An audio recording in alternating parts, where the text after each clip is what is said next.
Bapak Ibu, kita sudah belajar tentang kata ketiga yang hampir sama kepada 7 gereja di Asia Kecil, dan kita menemukan ada kata teguran, koreksi, nasihat, pujian. Kita sudah belajar bahwa dari 7 gereja ini ada 2 gereja yang saya melihat tidak ada pujian tetapi langsung teguran. Salah satunya gereja di Sardis. Kita sudah belajar bagaimana kondisi gereja yang ada di Sardis. Sardis adalah sebuah kota yang luar biasa, kaya, terkenal dengan wall atau pabrik karpet merahnya, terkenal dengan emasnya, dan mungkinkah hal-hal itu mempengaruhi kehidupan jemaat Tuhan? Karena memang kelimpahan terkadang membuat orang keluar daripada Injil yang sebenarnya. Kandidat yang paling sulit dilawan kalau dia adalah wali kota atau presiden, maka lawan terberatnya mengatakan bahwa kamu tidak bisa mengabdi kepada dua tuan, yaitu kepada Yesus dan Mamon. Karenanya kita sama-sama belajar bahwa seorang anak muda yang religius, takut akan Tuhan, tetapi ketika dia mau mengikut Tuhan dengan total, dia tidak bisa. Ketika Tuhan berkata, jual semua hartamu dan bagi-bagikan kepada orang miskin, dia gagal mengikut Tuhan. Dari sini kita bisa belajar melihat, mungkinkah gereja di Sardis mengalami yang sama? Apa yang menyebabkan Tuhan menilai gereja ini sebagai gereja yang mati? Engkau hidup, kelihatannya bergerak secara lahiriah,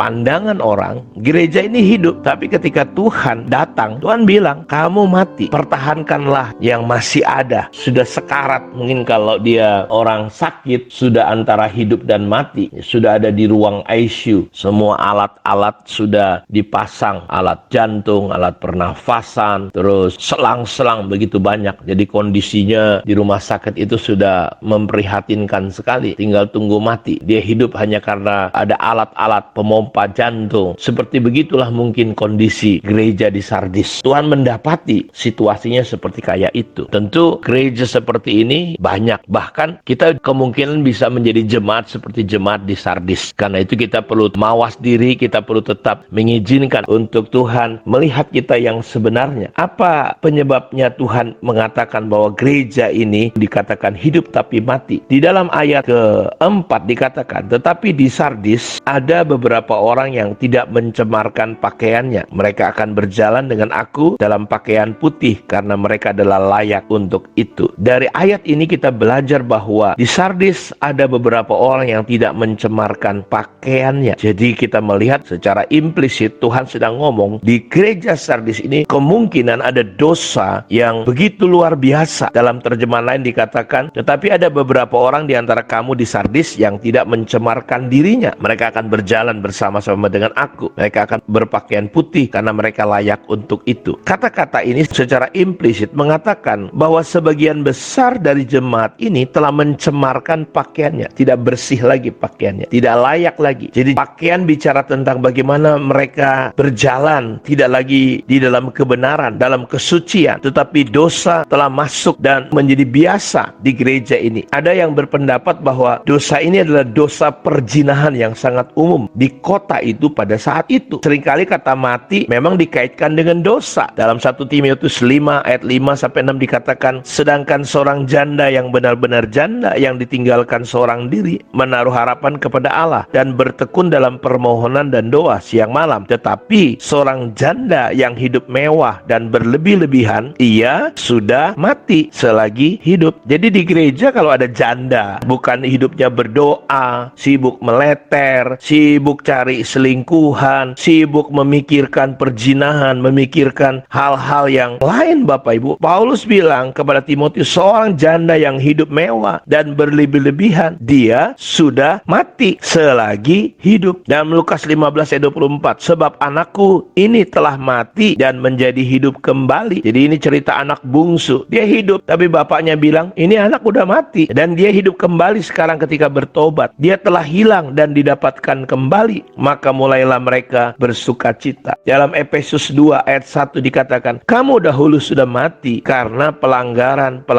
dan dosa-dosamu. Karena itu sangat masuk akal bahwa di sini Tuhan mengatakan bahwa gereja Sardis ini hampir mati karena ada dosa yang sangat menyolok di dalam jemaat ini. Kita perlu perhatikan, tidak peduli gereja kita seperti apa, reputasinya kayak apa di mata manusia, manusia. Tetapi kalau dalam gereja itu ada dosa yang mengikat dan menjalar, dan di dalamnya tidak pernah diselesaikan. Makanya saudara, di gereja lokal kita biasakan bangun nilai-nilai. Tidak boleh masalah tidak selesai, kebencian, pemberontakan. Karena apa? Tuhan menilai gereja ini mati. Dan ini bisa bicara juga secara pribadi dalam kehidupan kita masing-masing, Bapak Ibu. Saya berdoa biar kiranya lewat renungan pagi hari ini, kita tidak mengikuti dan menerima spirit gereja di Sardis membiarkan dosa sehingga membuat kita di hadapan Tuhan menjadi mati. Mungkin saudara kelihatan beribadah, mungkin kelihatan saudara cerita firman Tuhan, mungkin saudara kelihatan melakukan hal-hal aktivitas rohani. Tetapi kalau saudara membiarkan ada dosa yang menjalar mengikat hidup saudara, sebenarnya kita hidup tapi mati. Karena itu bertobatlah, nggak ada jalan lain. Kiranya Tuhan memberkati renungan kita pada pagi hari ini. Shalom.